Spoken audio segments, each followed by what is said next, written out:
everyone, and welcome to another spoiler review episode of The Bad Batch from the Geek Buddies!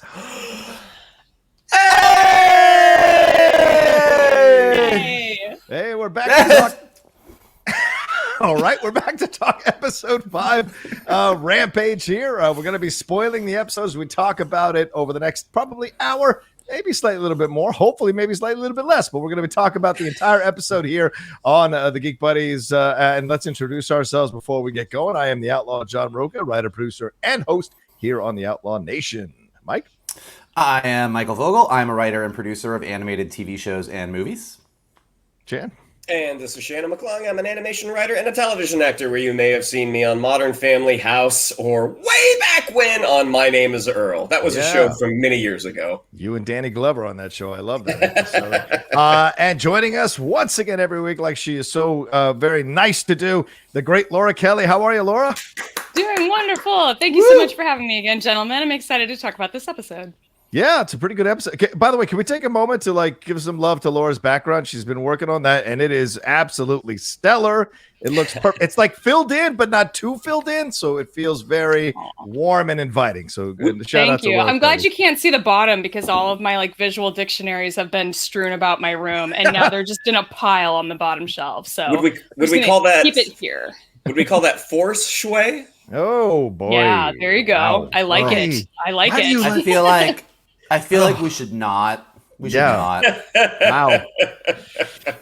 He doesn't write it on Sunday mornings, does he? I'm just asking. All right, let's so today's episode is Rampage. It is directed by Brad Rao and Stuart Lee. The writer is Tamara Betcher. Hope I'm saying that right. And the story editor was Mike Miknovitz. We're going to go around the horn and tell you what we overall thought of the episode. Then we're going to dive into the spoiler part of this episode. So you know what? I'll just say it now. Last warning before we get into the spoiler stuff. Vogel, please take it away. What'd you think of this episode 5, Rampage? I think for a lot of reasons, this episode is great. I think it's really fun. I think it is really funny. It's probably maybe one of the funnier episodes of Bad Batch we've gotten so far. I think that it looks gorgeous. I mean, the animation, the character animation, all of the animation just continues to really impress. And I think as we've been talking about in the last few weeks, we are now seeing the Bad Batch be a bit more active and have goals. Like after Fennec Shan showed up last week, they now have a reason to actively go do something as opposed to sort of being on the run or playing catch up. And as we were saying with last week's episode, once you see them with a goal, even if it's not going to be ultimately the goal of the season, it makes them feel a little bit more active. So tons of Star Wars Easter eggs, tons of Clone Wars Easter eggs, an adorable alien that rivals Clink from last week. So lots to talk about. And I think probably aside from the premiere itself, this is my favorite episode so far. Wow. Giving some love to the old Mooch there. Laura Kelly, overall, what are your feelings on this one? We go to Ord Mantell. We meet Sid. We got Muchi. We got all this stuff going. Slave traders. We got, Omega picking up a certain weapon that it might have allusions to something else called the Night Sisters. What is your overall thought of this episode? I loved all the Easter eggs. This was a super fun one. I mean, picking up that bow, we actually got a little glimpse of that in the trailer. I went back and watched, and I think we're down to maybe 1 or 2 episodes we haven't seen yet. Everything else from the trailer we've already seen. But I love Rhea Perlman as Sid. As soon as I heard her speak, I was like, is that Matilda's mom? That's my point of of reference. But that was really fun, and I'm excited to see more of her. I expect we will see more of her throughout this season. But yeah, this was a really fun one. I loved the weapon being picked up. I love the little lo-fi we get from Wrecker at one point. There's little background stuff happening in this episode that just makes everything so much fun to watch. And I think it's sort of been a thing this season for this show, and I hope it continues to be so because it's just fun. It just makes it so much more fun. Absolutely. And Shannon, 2 weeks in a row now, we get a action-heavy episode, at least on the back end. What did you feel about this overall episode as you were watching it yourself? This felt like an episode of the A-Team, which I say in the most complimentary way possible. I like it. As a story engine, this is what I would want from the show. Is that this is the first time since the pilot that the Bad Batch have had a legit mission to do.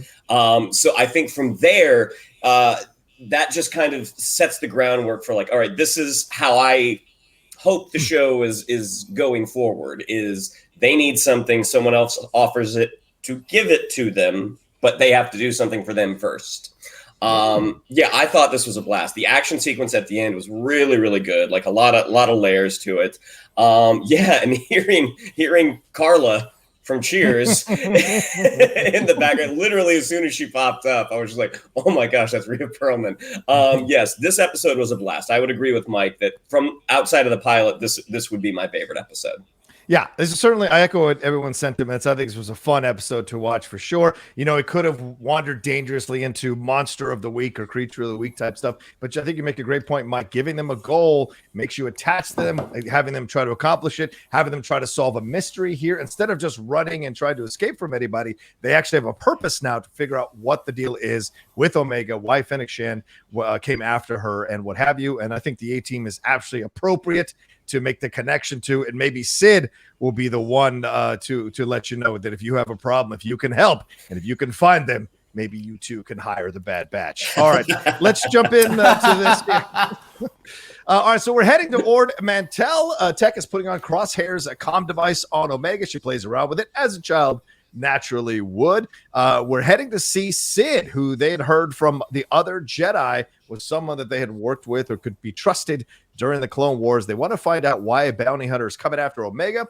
At Ord Mantell, they land and we walk through some like Blade Runner / anime looking underworld city, which I think is very well designed. And for those of you who know what Ord Mantell is, you know, it's a hotbed of criminals and bounty hunters. Han Solo makes a reference to it, Empire Strikes Back, and there's more, of course. We walk down into this bar. They don't know what Sid looks like. They ask a Trandoshan there about Sid. She tells them they came to the wrong place and very forcefully tells them they came to the wrong place.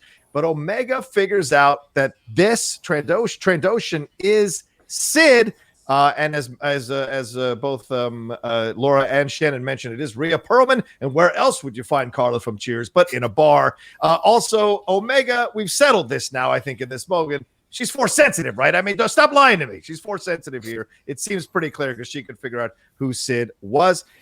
Sid tells them they had a good thing going with the Jedi, that the Empire is cramping her style after they walk into her office. Her office full of all kinds of weapons, which we'll talk about in just a second. The Batch want to know who hired Fennec Shan. She says you'll find out once you complete a mission for me. She schools them on a missionary game, compliments Omega for her brains, and Record Omega have a cute little high five in that moment, or a cute little hand slap, which I think is brilliant. And Sid tells them that she wants a child saved from the Zygerians. So, Michael, this is a heck of an intro to a character and a heck of a beginning to an episode. And it has shades of The Mandalorian, this idea of having to complete a mission to get some information here or some credits. What did you think overall about this beginning? Well, I mean, yeah, I think you're right. I mean, look, the Bad Batch, and I mean, I've seen some people online sort of maybe critique the fact that Filoni, between Mandalorian and Bad Batch, clearly likes this sort of mission of the week mercenary style story. But you know what? It works great for Star Wars. It allows us to have a great standalone mission of the week that builds and builds and builds to a bigger story. So as long as he keeps delivering on the Star Wars goods, and as long as the team on Bad Batch keeps delivering it, I think it's a great, to Shannon's point, that A-Team format is a great format. Yeah. Really quickly, with them on the Havoc Marauder, as a writer, I love when a comic bit works really well, because like the comic bit of them being like, hey, this is just for communication, or this is just for missions. And she's like, great. And she's talking into it, and they're like, it's not a toy. And she's like, it's not a toy. Got it. And then a few minutes later, to have her in the background off camera and come through and be like, he has a point. Like, it's one of those bits that if it's done wrong, if the timing's not right, if you're not staging it right, you're like, ugh, that's a cheesy joke. And they managed to make it work really, really well. And like, that's just where you're seeing in this episode that as much as this is an Easter egg, sci-fi, action show, like Bad Batch is really delivering on some really strong character comedy that helps make you fall in love with the characters. I just wrote in my notes, fuck, Ord Mantell looks nice. Like, it looks great. Yeah. Like, you just, to your point about that whole Blade Runner-esque kind of alleyway shot, they're really nailing this. They did it last week as well with this sort of a little bit of classic Star Wars, a little bit of prequel art direction blending together to give us almost this sort of middle ground of Star Wars, which makes sense because the prequels were the prequels and the new trilogy is later, and we are now in that area that from a timeline standpoint is between the two. So watching the art direction sort of blend those two worlds as we watch this transition into what we know of as the original trilogy, super smart. Really quickly on Sid, in addition to just being an amazing character, I think that Star Wars is doing this really interesting thing that Dungeons and Dragons as a brand did recently as well, where they're taking alien species that used to always just be bad and giving us different levels of them, so that you're not stereotypically saying an entire race is evil. Because Trandoshans, whether it be Bosk or kidnapping Ahsoka and younglings in Clone Wars, traditionally are seen as bad guys and hunters. And now with Sid or Jedi Master Skier in the High Republic, we're seeing sort of new levels of Trandoshans, which I think is really, really fun. Some great moments in the whole Sid thing. I love just sort of additional, we're seeing each week from different perspectives, this was what life in the Republic was, this is what life in the New Empire is, and just really doubling down on everybody sort of scrambling to figure out where they fit into this New World Order. I love her insult to the clones. She's like, "Are you fresh out of the tube?" Which is a very clone-specific insult. I love the idea. I love seeing the Bad Batch move from soldiers. As I was saying, as they're trying to find their place, to this A-team analogy, they are moving from soldiers into a mercenary role. Yeah. And that does seem to be where we're going to be taking them. Tons of Easter eggs in her office. Clone helmets, Mandalorian helmets, a crossbow that Omega sees that she kind of like locks in on. I don't know that she's force sensitive. I'm gonna push back on that a little bit. I think that she is heightened senses. Absolutely. Like whatever they've done to this clone, is she is there a, if Hunter is a master tracker, is Omega actually a level up, that she can sense the subtleties of somebody's uncomfortableness? Like, I don't know force sensitive, but heightened senses, a lot more going on with her. Is she the better version of Crosshair, the better version of Hunter? All of that, it remains to be seen. And yes, the low 5 that she and Wrecker have is the most adorable of adorable things. That's true. The low 5 is great. Yeah, Laura, what do you think about this? Is Michael Vogel wrong? Or am I right? Is she force sensitive or not? Anyway, tell me what you think about this whole opening here overall. What's your feeling? I go back and forth every week. It was like my theory after the first episode. I'm like, she has to be force sensitive. They figured out a way to do that. That's awesome. I can't wait to see where this goes. And then I just change my mind every week and I don't know. This is one where I'm still not sure. I think if it's not force sensitivity, which I still think would be an interesting story, it might be like, the thing with Hunter is I think that he can track like land, or he can track people or something based on like the vibrations of the land. I think that she has like a heightened intuition, she's extremely intuitive. We've seen it now time and again in this episode or in this season so far. So I wonder if it maybe is just something like that. But the fact then that she also picked up a blaster for the first time and fired it, we've now seen her pick up this crossbow type weapon. I think we're probably going to see her use that in the next episode, probably the clip from the trailer. But I think that, I'm going to keep going back and forth until I get an answer. And I'm starting to feel like, as much as I was impatient at the beginning of this season to get to that answer, I'm starting to wonder if maybe it's going to be like our sort of cliffhanger, like the last scene of the season. Like she's going to start to figure out who she is, what she is, and what that means. Right. And then maybe we'll start to see more of that play out in season 2. But I do think that this episode in particular was really fun. It was really funny. They are putting the humor to use in great ways. I love how we're starting to see signs of not only Hunter sort of playing the primary parenting role, but Echo playing the secondary parent role. We see him sort of stepping up if Hunter happens to be in the lead. He's kind of standing back, keeping an eye on Omega, which I just think is really adorable. Because again, I was sort of worried of like, where is Echo fitting in this group? And we're just seeing more and more like how well he is adapting, I think, to being in this squad. I think that he can probably relate to Omega a lot on that level, which I just really love. The Trandoshan point, I think Michael made was great. And I didn't even think about that because we saw that in The Mandalorian, where we're sort of redeeming the Sand People on Tatooine. I love that we're sort of playing that out with the Trandoshans as well. It'll be interesting to see if they do that with any other characters or species or droids or what have you, right. As the season plays out. But Sid is definitely an interesting character. The fact that she was an informant for the Jedi during the war, it was a story I would have loved to have seen play out at some point. But the fact that we're going to get to maybe get, I don't know, a little bit more information as we see more of her throughout this season. Like, who exactly in the Jedi Order did she work for? Which of the Jedi generals did she work with at any point? Right. And again, the scenery in this episode is amazing. I was just watching a video the other day of George Lucas talking about the prequels and how they have to come up with like a different setting for every planet and how much of a challenge that is. And the fact that we have just like the top tier animation people working on this show, like the fact that everything just looks beautiful, it's so cool. I just feel very privileged as like a Star Wars animation fan, that we get to see all this like beauty every week, and see how well they execute just every little thing in the background, from the little high five that we see Omega and Wrecker do to like just the sort of beautiful combination of, again, the prequel and the original trilogy kind of vibes that we're getting from the background stuff. So overall, really enjoying the beginning of this episode. Cool. Yeah, Shannon. I mean, a lot here is referenced. Obviously, Michael talked about the Easter eggs in there. There was a clone pilot's helmet, to just add on to what Michael added. Blasters that resemble Jango Fett's blaster, a Wampa horn, and there's apparently a very large pelt. Is that a Wookiee pelt? Oh my God.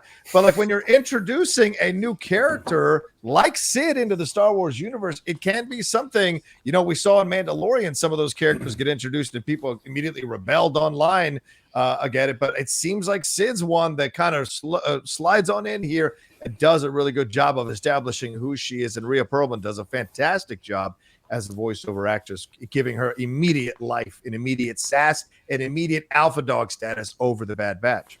Yeah, I mean, I absolutely, I hadn't thought about it until Laura had said it, but, you know, Bad Batch kind of, you know, sprang from the Clone Wars. Are we going to get the Sid show that springs from the Bad Batch? I would love to see how Sid interacted with the Jedi, you know, kind of off the books. I mean, I think that's, and the fact that the Jedi would use an informant, I think is really, because, you know, we think of the Jedi as sort of, you know, the venerated, honorable group, but it's like, oh no, they have to work, they have to back channel as well to get things done. I mean, I think that's really interesting. To the Omega Force sensitive nature of it all, the only time I really kind of bent to Laura's theory was in the second episode when she went to go get that ball, and I'm like, oh God, this is when she's going to this is when she's going to force push an animal. But ever since then, I'm like, well, I don't think the what we're seeing leads to her being force sensitive, but also I don't think Lucasfilm would go back to that well, because, you know, we had that in Rebels. They find the force sensitive Ezra. We find that in The Mandalorian when they find the force sensitive child. I don't think that they would do it a third time. I think what Vogel said is probably right, is that she's an amalgamation and probably one up from the clones, which leads me to, and this is something that I didn't notice, maybe you all did, but as they're walking into Ord Mantell, and the Bad Batch are kind of surrounding Omega as they're walking in. I had never noticed the red trim on Omega's outfit until she was surrounded by all of the Bad Batch. I was like, oh my gosh. So she got that outfit from the Kaminoans, and she blends right in with them. It was like, okay, this was meant to be. Like, she was supposed to be with them from a design standpoint, and hopefully by the end of the story that we find out that's where she was supposed to be. That's by design. Like, she was supposed to be with the Bad Batch. Also, I mean, I that moment of her on the comlink of, you know, he's got a point, to make a comic bit like that work. You know, you have to get her out of the screen, and because, you know, they emphasized to her twice, like, the comlink is not a toy. And then we basically move on, and they start talking about Sid and how are we going to do this? The tone changes.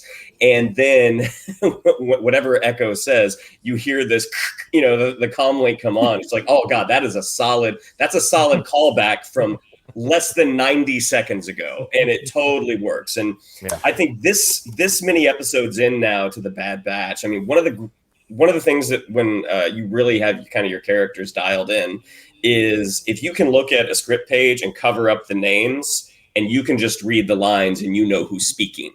And at this point, I fully believe that you can do that with the Bad Batch characters. Yeah. Cool. Yeah, I enjoyed this opening as well. I echo everything everybody said. Enjoyed the look of it. Enjoyed how they went through this. I also a little bit chilling how they're already kind of mentally moving past Order 66. When I think it was Tech who says, "You mean all the Jedi who were killed? Is that who we should listen to? This person who worked with the Jedi who were all killed." So we see that everybody's moving on week by week from that situation and trying to figure out how to function in this world. One real quick Easter egg I found here. I didn't know this, but apparently Sid might be the latest in the long line of Star Wars Final Fantasy cultural exchanges. People are making reference to this because you'll see in the video game characters named Wedge and Biggs in Final Fantasy. And so Bad Batch seems to be maybe nodding to that by featuring Sid, which was a character who appears in almost every Final Fantasy game. So that could be something that could pay off later on down the road. And let's move on here. Let's go off. We're heading off to the mission. Wrecker's head issues reappear. There's no way that's not going to lead to something down the road. They've referenced it too many times. Omega is schooled on what a slave trader is and says it's not right. I think that's a little foreshadowing there for where she might have to do something or make a decision down the road. After they go out and kind of survey where the Zagarians lair there and how they got it set up, Hunter sends Omega back to the ship. The Bad Batch head in. Hunter assigns each one of their duties. They monitor 12 Zagarians and 2 patrols on speeders, but we see a creature slithering or possibly flying in the background. Echo, after he goes up top to be like their eyes and ears, gets taken out by it, and then the batch is taken out fully by the rest of the Zagarians. As Sid, we go back quickly to Sid, who is talking to Bib Fortuna. What do you know? Who seems to be needing Muchi, the old mooch, for Jabba the Hutt. The Zagarians board the ship. Omega notices them, escapes out the front, then heads to the city to see the batch is captured. All right, Laura Kelly, we got some references here. We got some maybe little not Easter eggs, but seeds being laid for what might be coming later on down the road. I heard you react to the Wrecker head issues. What you're feeling about Omega talking about the slave traders and that it's not right, and then her ingenuity to get out of the situation and go and survey what's happening there to the Bad Batch. What do you think about this whole sequence? Oh, I think that what is coming with Wrecker is going to be sad, and that is not going to be fun to watch. I imagine that there's going to be some sort of tragic resolution to this. Hopefully it's one where it involves them somehow knocking Wrecker out and getting the chip out of his head and then going through the process of trying to figure out how to remove all of theirs, assuming that they do still have them. And that Tech is going to get his scanner working soon. I think the whole like rhythm that we've gotten into of like the mission of the week, I feel like I've sort of settled into that. I'm really enjoying it. I don't have any sort of issue with it, especially when we're getting, things like Clink in the last episode and we're getting Muchi in this episode. Like I truly have no problem with this. The Zygerians I think they just look really cool. It's just a very cool character design. So I enjoyed bringing them back in from the Clone Wars, bringing them into this show. I do want to point out there was one little scene where Omega is sitting on the ship and she's got her clone trooper doll that we've seen her carrying around before. I think in that previous episode, it had white armor. She's painting it black in this episode, and she holds it up to the Gonk, who she calls Gonky, which I really love. Gonky, it's just the best. And she says, like, look, like now she's a Bad Batcher. And I just love that, number one, her doll's a girl. She's a female clone trooper. And that, she's painting her to look like, the other members. I almost wonder if like we're going to get an Omega character design change at some point. Maybe they'll I'm like, that's got to be one thing they're going to figure out eventually, that this bounty hunter is after her. You're probably going to want to change what she looks like, like maybe put her in a little outfit so that she blends in with you guys a little better. So yeah, when the Zygerians board the ship and she has to hide and slip out, and then Gonky just kind of sits down and settles in. I like that it looks left to right, just goes, okay. It's so good. There's just these little moments of humor that are so delightful that I'm really enjoying. So yeah, I think when it comes to like the slave trade question, I sort of brushed past that, kind of thinking it was going to be just like a sort of example of like why Omega is, so curious, number one, and number two, that she's just genuinely a good-hearted person. I didn't think about how this might come back to play later in the season. And I think that would be kind of fun to see, where they, not fun to see, I guess, necessarily, but an interesting adventure where they do, yes, have to make perhaps some difficult decisions when it comes to, how the Empire is handling the slave trade in the galaxy and the point that we're in. So yeah, it's been fun. The odds question was also great, where they're being held captive and Hunter's like, what are our odds of getting out of this? It didn't occur to me until this point that Tech is the C-3PO of the show. I was like, oh yeah, got it.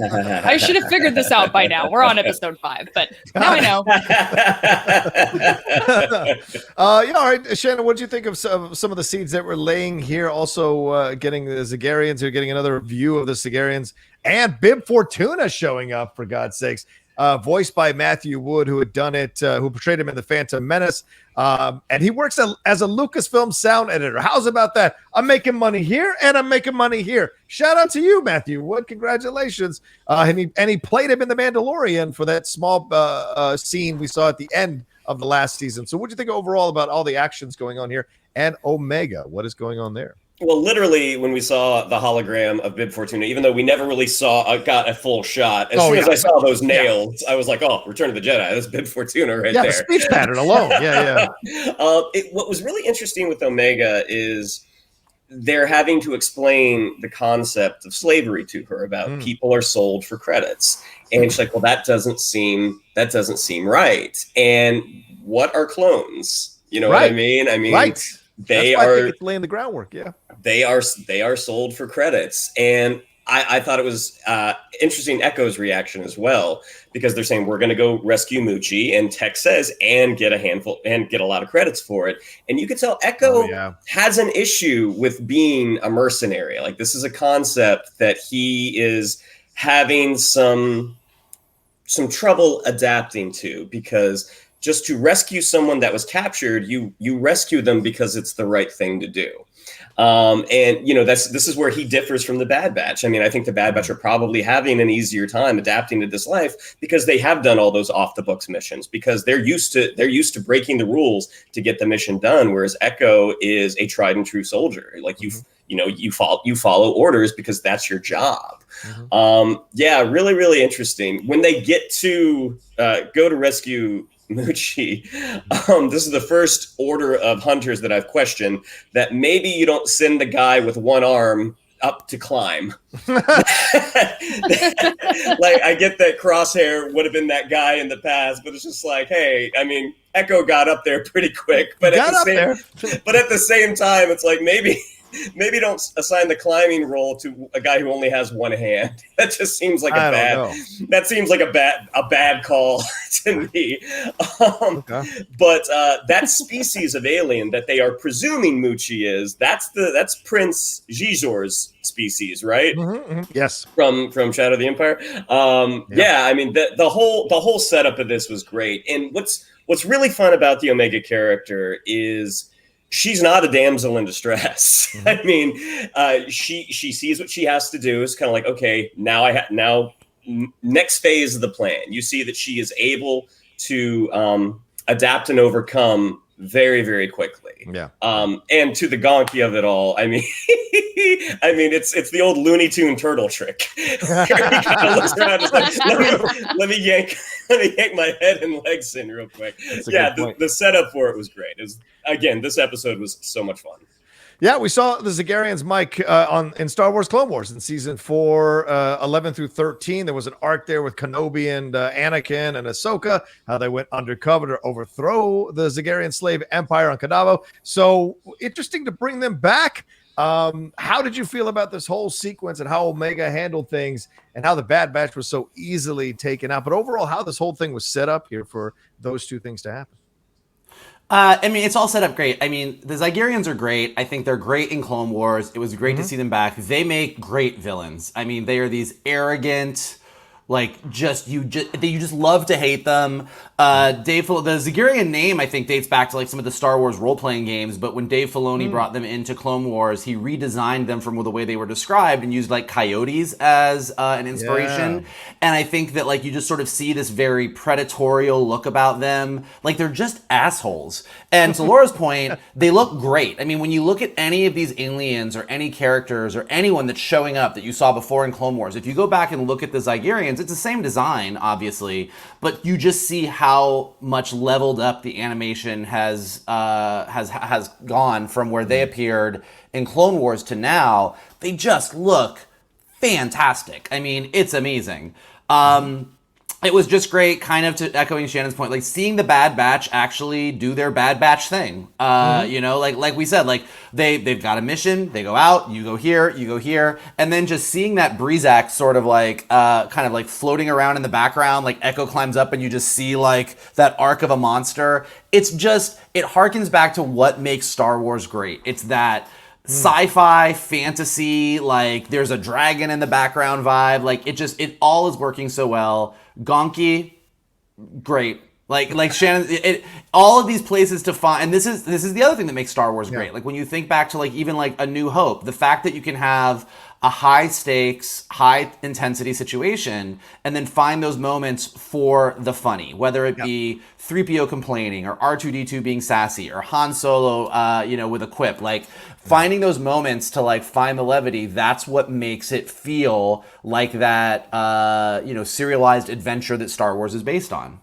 And I think that the tech not knowing. The other thing I wanted to say was on the slavery front of it all. A couple interesting things. I think that the conversation is really important for all the reasons everybody said. I think Echo probably feels a bit more strongly about it because even in addition to clones being sort of sold in general, he's been used a lot more than most clones were. He's been taken away and used a lot more. So the idea that someone taking someone else and doing what they want with them hits harder. But I think that this idea about, him kind of wanting to do it for the right reasons, as Shannon said, and Tech pointing out, we're also doing this for the money, is going to become an issue as they go down. Like right now, Sid kind of gave them go rescue a kid. Kid turns out not to necessarily be a kid, and questionable what the future of poor Muchi is going to be going back to Jabba's palace. But this is still a mission where you can kind of be like, well, we were on the side of right. But the thing about being a mercenary is when you're just doing it for the money, you're not always on the side of right. And so what's going to happen when their needs as a group of people who need credits butts up against, Sid gives them a mission that might not be a mission that Echo or some of them feel comfortable going on. And I think that's where this conversation is driving us towards. That's a great point, Mike. And not even, it may not even be it may be Omega who says, we can't do this. You guys have to stop. Omega versus the other four, that could be an interesting situation down the road. Maybe a Wrecker needing to step in between, ironically, in that situation to de-escalate a situation. Anyway, let's move on. We're treated to a full look of the Brezak, as Michael mentioned. I described it in my notes as a combo of a flying squirrel and a dragon, but it is a reptavian, which is a term used to describe a type of animal that is both reptile and avian. It appeared in the Clone Wars in Slaves of the Republic, that episode there. The Batch noticed that Omega has broken out and has made it over to them as they're tied up, in essence. The head Zagarian comes out. It is voiced also by Matthew Woods. So shout out to you, kid. He comes out to enjoy his new slaves. Echo pushes back, says the Republic outlawed slavery. And, of course, the Zagarian quickly snaps back, this ain't the Republic anymore. Echo then speaks loudly about missing his gear, and they're missing their gear to kind of signal Omega to go get it. Wrecker distracts one of the Zagarian traitors, and Omega frees whatever creature is in the cage, and we find out immediately it's an adolescent Rancor. I don't know about you all, but I thought it was pretty cute. And his name is Muchi. That is actually Muchi. The Bad Batch use the distraction to escape to get their gear. They go after Muchi, but Muchi is laying waste to the Zagarians here. And the Zagarian trader flies in, takes out the Bad Batch initially, looks to get the upper hand on the old Mooch, but Hunter recovers, knocks him off his Brezak, who goes after the Muchi. Hunter fights, takes out the Zagarian. Meanwhile, Echo and Omega free the former slaves, and Omega finds an energy bow, which we'll talk about. Then Muchi drives off the Brezak. Wrecker and the Muchi go at it. to establish the alpha, and he finally succumbs to him. I call that the Rocha moment of the series. Absolutely. Toe to toe. Who is the alpha? Let's do this. But Shannon, so much action in this sequence, so much fun moments, but also some serious moments with releasing these slaves. Also some maybe allusions to what does that energy bow mean? Is she going to be connected? Are we going to see Night Sisters? What are we talking about here? What did you think about all of this sequence here? One, I love the Zagarian insult, or maybe it's a Star Wars insult. Oh, hearing a Zagarian say "scug," yeah. Like whenever you're fabricating these, offensive words, these alien slang, the success rate is 50-50. Sometimes they're kind of dumb. Scug is a great insult. You got the hard K in there, scug. It just rolls off the tongue. Sounds great. Watching the action sequence again, Omega sees this juvenile Rancor, and it's just like, oh, this thing will wreck some shit up. Let me just let it out. And then you get, I think Vogel had said it last week, that the most satisfying action sequences are when everyone has a job to do. And you get to go from section to section to section. We watch Omega and Echo releasing the slaves, getting them to safety. We watch Hunter taking on the Zagarian leader, the knife energy whip fight. That's a blast. And then you watch Wrecker and Tech kind of chasing after Muchi, who's laying waste to all the Zagarians, who then takes on the Brizak, which becomes sort of the Star Wars Kong versus Godzilla for a moment. It was just a blast. And then you find out that Muchi's a girl, and just watching her throwing these guys back and forth, and then seeing Wrecker. That Rancors are essentially the primates of the Star Wars universe. Like they obey to a system, and Wrecker's like, all right, I gotta fight this monster that he is considerably smaller than. It's just a blast, and you get to the end of that fight, and they're both just throwing these kind of lazy haymakers that aren't connecting till they both fall. And this was another great comic moment when Hunter checks in with Wrecker after the fight is seemingly done, and he's just like, good job, Wrecker. And you just see this thumbs up. That was just a solid sequence. Mike, so much action here, but also I think Shannon makes a great point here that everyone knows what their job is throughout this sequence. They're a well-oiled unit in what they got to do here. So what did you think about overall what we saw here? Just like it's all thrilling and awesome, but like starting with when they're like, we need to get a hold of Omega on the comms, and Tech just sort of looks up and just deadpans we're not going to need a comm to signal her. And they're all just watching her up here, and you're like, oh god, like it's like that perfect 80s movie moment where kids got to do all the cool action. You're just like, all right, well, she's the one. And then Echo with the plan. I mean, Echo with the, hey, lucky we don't have our gear. My brother literally looked at me and was like, hey, that was pretty smart. And I'm like, yeah, it's like, it signals to Omega what to do. And it also signals to the audience, which is also important. As Shannon's talking about the action sequences, it's great when the audience understands everyone's goals. So Echo, there's always the choice that Omega could have just like seen the gear and gone for it. But having Echo call out to her, which is a smart move, also to the audience goes, okay, I get it. And then another thing that makes Omega is she improvises. She doesn't always go with what the plan is. And so she's on her way to do that, sees this monster, and shifts gears to an alternative plan. And while all this is going on, just really quickly, the Zygerian thing, this is where, as a nerd, and this is just good world building. As we're going to explore this era between Order 66 all the way up to Rebels, New Hope, everything else, and you're spinning off other stories. The Zygerian, when he's talking to the Bad Batch, we're not in the Republic anymore. Scug, which is a Zygerian specific insult. We're with the meddling Republic gone, we can return to Cordova. and rebuild what was taken from us. Under the Empire, we're going to flourish once again. So Cordova was this slave processing planet that we saw in that Clone Wars arc with Obi-Wan and Ahsoka and Anakin, where they like went up against the Zygerians. And so now you've got this whole idea that like the Zygerians are trying to like rise to prominence as slavers under the Empire, and that's just a rich area of story that they can continue to use in animation. So I think we'll definitely see more of the Zygerians. And then, yes, this action sequence, everything that Shannon said, amazing. We're freeing the slaves. Hunter's going to go fight the Zygerian. We're going to go up against the Rancor. Muchi going crazy. Everything is hilarious. And then on the Wrecker Muchi bit at the end, Shannon's right. The thumbs up, great. The drunk fighting between the two of them is great. But what really is the cherry on top of it, the part to me that makes it just like you nailed the comic moment, is when the rest of the batch comes up. Like, we've freed the slaves, the Zygerians are down, and they all just walk up and stand there. They don't dive in to help. No. This isn't a super intense moment. They just stand there and watch this drunk fight happening. And they're like, Hunter's like, so how's he doing? And he's like, it's taking him longer than it used to, but they're getting there. It's, gotta get out of here soon. It's gonna be dinner time. You think it's just this like funny, casual moment that just makes the whole thing even funnier. So I think that's the thing, is that like this episode was in a Venn diagram of what's great about Star Wars, which is awesome action, Easter egg world building, and just falling in love with characters and comedy. This sort of just like nailed it. It was the bullseye in the middle of all three of those things.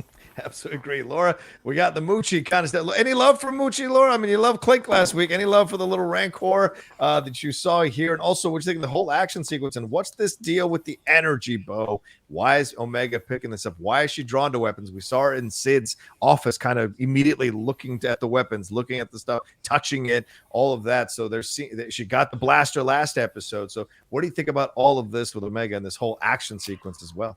So here's my thing with Rancors, and this is one of the reasons I love Return of the Jedi. It's my favorite movie in the original trilogy. I love Rancors because they are the English bulldog of Star Wars creatures. They have the underbite and the little teeth that stick out on the bottom, and they kind of stand like this. Like they're just very like muscular and top heavy. And there's like a couple of sequences where this Rancor is like fighting whether the Zygerians or whatever, and she like whimpers a couple of times, and every time my heart just shattered, and I just wanted to like hug and squeeze her. So she's like a hairless English bulldog, and I just love her so much. And so there, I would, just somebody get me like a plush Rancor. That I need all the toys from this show. I just need it all. I need merchandising to like get on it. Yeah. But there's a sequence at the very beginning of this sort of section where I think he's like the lead slaver, Zygerian is he has an Incredibles moment where he starts monologuing, and this is when Omega is like kind of sneaking over to the Rancor cage, and all I could think the entire time was like, yes, a classic villain moment, and then everyone yelling, monologuing in the background. But she goes and unlocks the cage, lets the monster out. And I just love the absolute havoc that this Rancor like wreaks upon this entire, every single person in this sequence. We see her mowing down like Zygerians. Their bodies are being tossed in the air like they're nothing. And it's just so cute. And then she's just adorable. I gotta say I love her. All of you are ahead of me on this, the bow that Omega picks up in terms of it being something related to the Night Sisters. I hadn't gotten that far in my analysis, so I hadn't picked up on that. I love that there's that connection there, but that was news to me. So that's amazing. I'm really, really curious to see how that plays out and where she finds arrows for it. Because in the trailer, she does actually use it, and we see that she must find them somewhere. But she does run off with it, and that's just one little, furthering the plot along. I imagine we'll see that play out in a future episode. But I love that we get these little hints that they sort of lay these little, breadcrumbs throughout the season of what's to come next. And it just it keeps me coming back. I'm hoping it keeps other people coming back because it's just so fun. Yeah. And question, I mean, like, and I might be reading this wrong, and it might be a Night Sisters reference. And I know that I know like everybody loves the Night Sisters, obviously, but it looks like that's, I mean, the Zygerians have energy weapons. They have energy whips, energy nets, and she's picking up what I'm assuming is a Zygerian weapon. So even though the Night Sisters also have bows that they use, it seems like she just finds a Zygerian weapon and is like, this is cool, I'm gonna keep it. And it might just be that, I'm just as a alternative theory to, is there a Night Sisters connection? Sure. The design is different. The Night Sister bow is like a proper bow, whereas this has more of a tech look, and it actually has sort of a like a shaft where an energy arrow would go. Generally, when you just knock the arrow for the energy bows, the arrow manifests from the energy, so you don't actually have to find a quiver or anything. Right. And then just before we dive on, like I think it does need to be said because I was confused about this. So Muchi is not the Rancor in Return of the Jedi. I was going to get to that.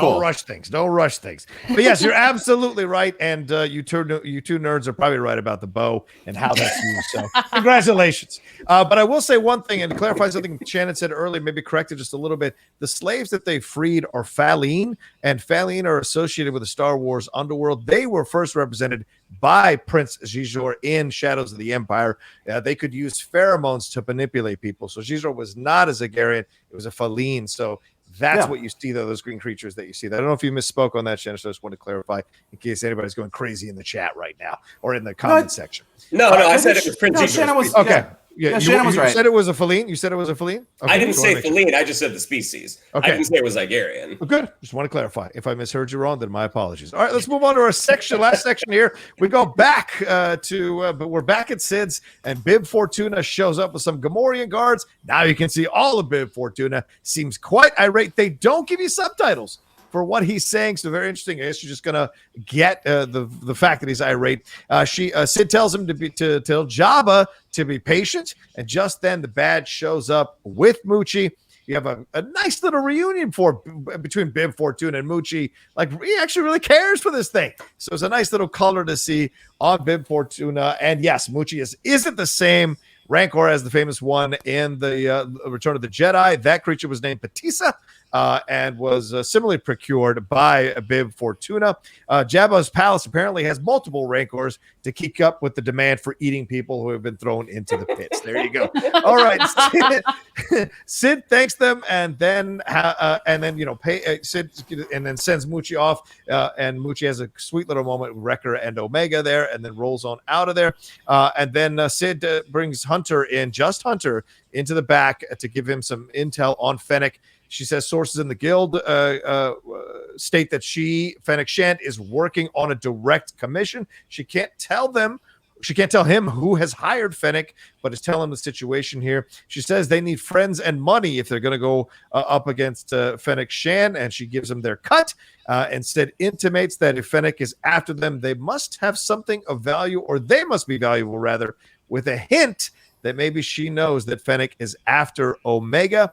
Sid also assures them that she could give them more jobs. There's more where that came from. So maybe we haven't seen the last of Sid. And then Hunter turns and gives her a look like, what did you say? And Sid assures him not to worry, that she's good with secrets, and the mystery continues. Mike, we haven't seen the last of Sid, I don't think, right? And so this seems to open the door to, as Shannon mentioned, an 18 mercenary type approach now to the rest of the season.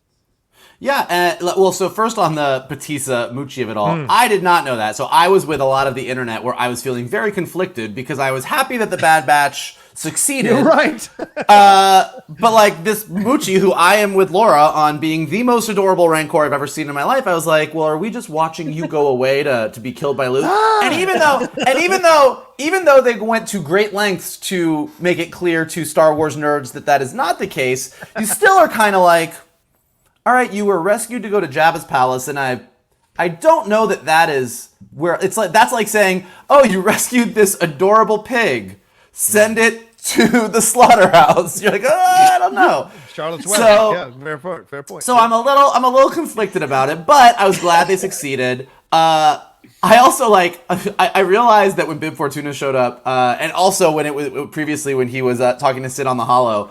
I can't speak Huttese, but I can certainly recognize it. That is a very distinctive language that, like, of all the Star Wars languages that you have, like, floating around, I can fully nail it. I'm like, well, they're speaking Huttese. I don't know what they're saying, but I know that when I hear it. Yeah, we've definitely not seen the best. So now we got a little bit about Fennec Shan, just contextually. We know that she's new to the scene. We know she's already, sort of made a name for herself. And then, yeah, the most important part of this, we haven't seen the last of Sid. She offers up to Hunter that if you need more money, but then that final dig that sort of just like puts everything on edge, which is, you guys must be real valuable. Don't worry, I'm good with secrets. And you're like, oh man, like, where does Sid fall on this? Like, how loyal is Sid? How much is Sid just all about like what is good for Sid in the moment? And I do think that, what you're realizing is this mercenary life that they're stepping into, like they're living in a world where you can't really trust anybody, and previous loyalties from the New Republic, or from the Old Republic, are no longer what they were. She may have been an informant to the Jedi, but with the Empire being the new power structure, is that going to last? Is she going to do that? Like, so she could just as easily reveal Fennec Shan's location to them as she could reveal their location to Fennec Shan. So we kind of leave things on there's a new avenue open to the Bad Batch, but at the same time, that avenue also presents a lot more dangers and uncertainty. Yeah, great point. Laura, swinging back to you here. We do have that great reunion, cute little back and forth, both between Bib Fortuna and Muchi, and then Wrecker and Omega and Muchi. But we also have this little bit of menace that we end on, that they are going to need a lot of help here to be able to protect Omega. So what lines are they going to be having to confront or cross in order to be able to do that? And that people will eventually be finding out these secrets all over the universe about Omega. Yeah, exactly. And I'm very worried about that too. What I'm not worried about though is Muchi. I think she's going to a loving home. Sure. I would have been concerned about the same thing. It appears to me that Bib Fortuna very much cares for her. Yes. Because she seems very, happy to go with him. Malakili is the Rancor Keeper in Return of the Jedi. We get a little bit more backstory about him in the Aftermath trilogy, and we sort of learn that he's cared for lots of Rancors in the past, and he genuinely seems to really care about the Rancor that about Patissa, who we see his untimely death, unfortunately, in Return of the Jedi. But yeah, I'm fairly certain that is supposed to be a different one. Number one, because Patissa is male. Yeah. And we've got Muchi, who's female. So I think that they just kept multiple. I don't know. Maybe they like being underground. She just seems happy to go with them. So I'm not worried. I was worried that I was going to have to like put Luke on the most wanted list for killing this precious creature. And I'm glad that I don't have to do that. So I think she's going to go to a good home. But I think in terms of Sid, there's a very similar character, I think, in the book Black Spire. If anybody who's a fan of Galaxy's Edge has read that for the background information, there is a similar character that lives in Batu, and she seems super evil for most of the book, and by the end we kind of learn like if you just get on her good side, she'll stay loyal to you. And I wonder the same thing as if this is sort of supposed to be the character for that Bad Batch. Yeah. If Sid is supposed to be playing that role, or if it's not clear to me if she is going to turn on him, because that little moment of darkness you kind of pick up on right at the end where she's just like, oh, don't worry, like I'm going to keep your secrets. And then we just cut to black after we see Hunter's brief reaction. So it'll be interesting to see how it plays out. I really want to trust her, but also bringing in like Rhea Perlman for something like that is just I think it's such a great decision, because I'm really not sure what to think. And I'm excited to see her whole story play out. But again, I love that we sort of brought a Trandoshan in, we brought a Rancor in, and we're showing the like softer, hopefully better side of these two species that we have seen in Star Wars before. Cool. Yeah. Shannon, what did you think about this whole ending sequence and the kind of down note it leaves us on, or the note of dread it leaves us on at the end here? Yeah, I think as a character, like we've only known Sid a very short time, but it seems like Sid is going to do what's best for Sid. And it made me think of Benicio del Toro's character from Last Jedi. It's just like, they blow you up today, you blow them up tomorrow. Like, I'm just I have to look out for me. And because the Trandoshans do have that reputation of kind of just being evil, I think that's kind of what they're setting Sid up for, is like, you can't trust her because not only is she from this species that is known for being evil, she's literally saying to you, like, I'm going to keep your secrets, but she's doing it in a very deliberate tone. My guess is that she is not going to give them up. That's what I'm hoping. But we certainly haven't seen the last of her. And as Laura said, the casting of Rhea Perlman, her being a wonderful actor, besides the point that you know, Carla from Cheers. I mean, Carla was never the warm and fuzzy one. Right. And so the fact that she is playing Sid, again, was brilliant casting. And I think we will see Sid sooner rather than later. Yeah, all three of you make excellent points. I mean, she's got to survive in this new post-Republic, in this new empire. So what are the lines that she's going to have to cross herself, as I mentioned earlier, for the Bad Batch to survive? And I think what she said at the end is that I've got this information and I can use it if I feel like it. She's just letting them know, like, I've got this card to play. And because this is how she functions, right? We've seen this. This is the underworld. We've seen this in numerous shows, regardless of Star Wars or not, that, you know, there are characters like this who can broker situations, who can set up situations, and they find a way to stay above it for sure. But maybe she gets interrogated down the road. That could be interesting as they get closer and closer to trying to catch the Bad Batch, and maybe we see some things happen with Sid for sure. So all of that seems to be getting set up here as we go along. So, but I like it. This felt like a very lived-in episode, a fun episode, and I'm looking forward to more. Any final words on this one that you guys didn't touch on or anything? All right, Mikey, anything? Mouth open? No. Oh, I did have something I wanted to say, but I can't remember. So I guess I'm sparing you my final thought on that one. Okay, all right. Well, I think that's it. Okay, fine. There we go. All right. Thank you, everybody, for watching this spoiler. I was looking through my notes real quick to make sure I didn't miss anything either. I was like, buy me some time, Mikey. Buy me some time. But yeah, no, good stuff. Absolutely. So I hope you all enjoyed watching episode 5 of The Bad Batch. Let us know what you think. And I hope you enjoyed watching this spoiler review episode. We're doing it every week till the end of the series for sure. Shannon, what do we have to tell them? Yeah, if you'd like to follow us on social media, on Twitter, it's at @geek_buddies, on Instagram at @the_geek_buddies. If you would like to follow me on social media, on Twitter, it's at Shannon_McClung, on Instagram at Shannon the Geek Buddy. If you would like to follow Mr. Vogel, it is at MKToon. If you would like to follow Mr. Rocha, it is at The Rocha Says. Mikey? Whether you are Trandoshan, Zygerian, whatever, we're glad you're joining us on this journey with the Bad Batch. And if you'd like to help us continue to do that, here are some things that you can do. You can hit that like button below. You can subscribe to Johnny's Outlaw Nation page and check out all the other amazing content that he has with me and Shannon, with Laura, with like tons of other people. He's doing all kinds of stuff. He is the busiest man on YouTube.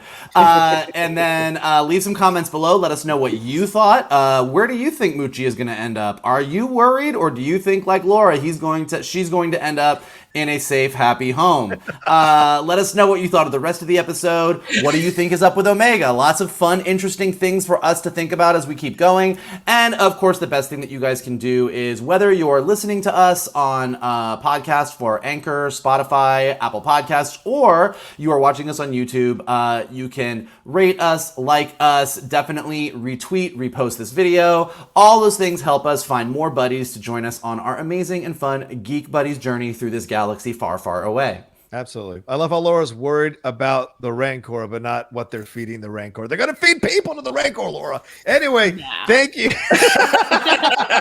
They asked for it. Thanks, Laura, for joining us again this week. Please plug everything you got. We always love having you on the show for sure.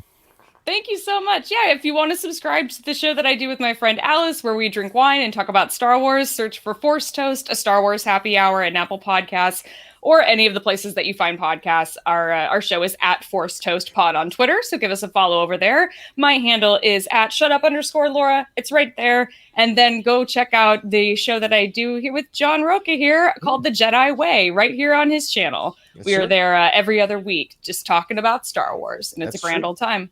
Yeah, our last episode, we talked about the journey of Tarkin through Star Wars, a lot of fun, and then got into the J.J. Abrams news, got into some of the Rangers of the New Republic news, and the Dave Filoni news. So some current news along with revisiting the character of Tarkin from childhood to where he ended up on the Death Star and passing away. All right, thank you all so much for joining us here. We love you madly. We appreciate it. Take care of yourselves. Enjoy your Sunday if you're watching us on a Sunday, and your Memorial Day weekend, and come back and see us for more goodness here from the Geek Buddies.